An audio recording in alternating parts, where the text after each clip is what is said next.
네, 미국과 유럽장 마감 상황 그리고 상품 시장까지 꼼꼼하게 확인을 해봤습니다. 네, 계속해서 아시아 쪽으로 넘어가 보도록 하겠습니다. 네, 아시아 시장이 어제 어떻게 마감이 됐는지 그리고 오늘장 전망까지 해보도록 하겠습니다. 네, 중국금융연구소의 조용찬 수석연구원 연결하도록 하겠습니다. 연구원님, 안녕하십니까? 예, 안녕하십니까? 네, 자 우선 오늘 일본 증시부터 전망 부탁드리겠습니다. 네, 오늘 일본 증시는 대내 환경이 좀 호전됨에 따라서 지난 9월 고점이었던 9,288엔을 돌파하려는 시도가 계속 이어질 것으로 보여집니다. 하지만 상승폭은 크지는 않을 것으로 보여지는데요. 아무래도 내일은 노동 감사일이기 때문에 3일간 연휴에 들어갑니다. 이로 인해서 반등시마다는 차익 매물이 꾸준히 출회될 것으로 보여집니다. 일본 증시를 미국 경기 회복에 대한 기대로 인해서 도쿄 외환시장에서 엔화가 7개월 만에 1달러에 82엔대까지 하락을 했고요. 또 16일 날 치러진 중의원 선거 때까지는 지금의 엔화 약세 흐름이 계속될 것으로 보여집니다. 이로 인해서 자동차라든지 정밀기기 같은 수출주들은 실적 개선 효과가 뚜렷해질 것으로 보여지고요.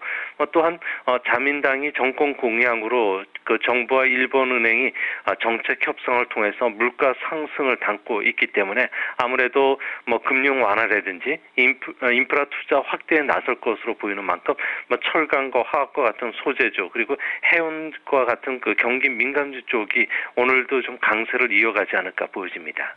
네, 자민당의 정권 교체 이후 흐름을 좀 주목을 해봐야겠네요.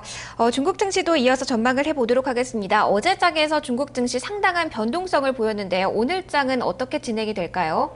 네, 오늘도 아무래도 좀 박스권 내에서 정책 수혜주를 중심으로 한 개별 종목장이 펼쳐질 것으로 보여집니다. 지수는 2,000포인트 부분에서는 늘 지수 그 하락폭이 컸었던 대형주를 중심으로 기관 매수세들이 유입이 되면서 기술적 반등이 계속 일어나고 있는데요. 여전히 거래량이 수반되지는 못하고 있고요. 수급 불안감이 근본적으로 해소되지 않고 있기 때문에 아무래도 일회성 재료에 그칠 가능성이 높습니다. 증권 당국이 증시 하락을 막기 위해서 적격 외국 기관 투자가들한테 투자 한도를 이제 상향 조정하려는 움직임을 보이고 있고요. 또 보험회사의 그 펀드 판매 규제를 또 완화하는 있다는 보도들이 일어나고 있기 때문에 당장 주가 하락을 좀 막아줄 것으로 보여집니다. 오늘은 11월 HSBC의 그 PMI가 발표되는데요. 3개월 연속 상승 그 추세를 탈 것으로 보여지기 때문에 투자 심리는 좀 안정된 모습을 보여주지 않을까 기대가 됩니다. 네, 앞서 말씀해주신 HSBC의 PMI 지수 많은 관심을 현재 받고 있는데요. 3개월 연속 상승세가 기록이 됐다면 증시에 어떤 영향이 미칠까요? 아무래도 11월 HSBC 제조업 PMI 같은 경우는 50.1 전후로 지금 상승할 것으로 보여지는데요. 13개월 만에 다시 50선 위로 올라설 것으로 보여집니다. 50선을 넘는다는 것은 경기 바닥을 통과해서 경기 회복 추세에 들어갔음을 알려주는 건데요. 아무래도 수리 시설이라든지 고속철도와 같은 인프라 사업이 빠르게 추진되는 것이 제조업 활동을 활발하게 했던 것으로 보여집니다.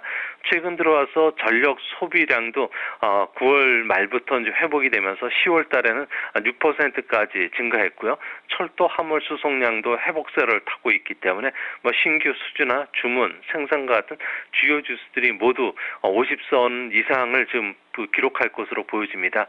PMI는 산업 생산 증가율보다는 2개월 선행하고요. 수출에는 6개월 정도 선행합니다. 이런 상관관계를 고려하면 산업 생산은 4분기에 그 바닥을 통과하고 있고요. 또 수출도 내년 1분기부터는 회복될 것으로 보여지기 때문에 우리나라의 그 대중국 관련주라든지 중국 기업들한테는 아무래도 호재가 될 것으로 보여집니다. 네, 오전 중에 이 지표 발표된 이후에 중국 관련주의 흐름도 주목해 봐야겠습니다. 연구원님 오늘 말씀 감사합니다. 네, 감사합니다. 네, 목요일장 아시아 증시를 미리 들여다봤습니다. 자, 아시아